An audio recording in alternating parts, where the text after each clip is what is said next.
Journal entry டாப்பிக்கில் sales, bills receivable, தென் bills receivable dishonour, தென் discounting, இந்த நாலுத்துக்கும் என்ன என்ட்ரி பார்க்கலாம். ஃபஸ்ட்டு ரூல் போட்டிருக்கேன்.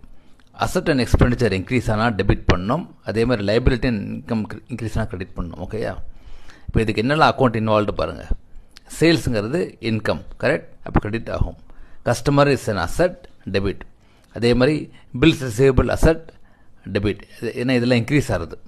அதே மாதிரி பில்ஸ் ரிசீவபிள் டிஸ்ஆனர் ஆச்சுன்னா அசட் ரெடியூஸ் ஆகுது, அப்போ டெபிட் ஆப்போசிட் கிரெடிட். ஓகேயா? பேங்க்ங்கிறது இந்த இடத்துல அசட், அதுவும் இன்க்ரீஸ் ஆகுது, டெபிட். ஓகே, இப்போ ஃபஸ்ட்டு ஜர்னல் என்ட்ரி சேல்ஸுக்கு கஸ்டமர் அக்கௌண்ட் டார் டு சேல்ஸ். ஓகே, அதுக்கப்புறம் பில்ஸ் அக்செப்ட் பண்ணுறாரு customer, so customer gets credited, bills receivable ஒரு நியூ அசட் உள்ளே வருது. ஓகேயா? இது நம்ம பேங்க்கில் டிஸ்கவுண்ட் பண்ணுறோம், அப்போ bank balance going up, so bank account டார்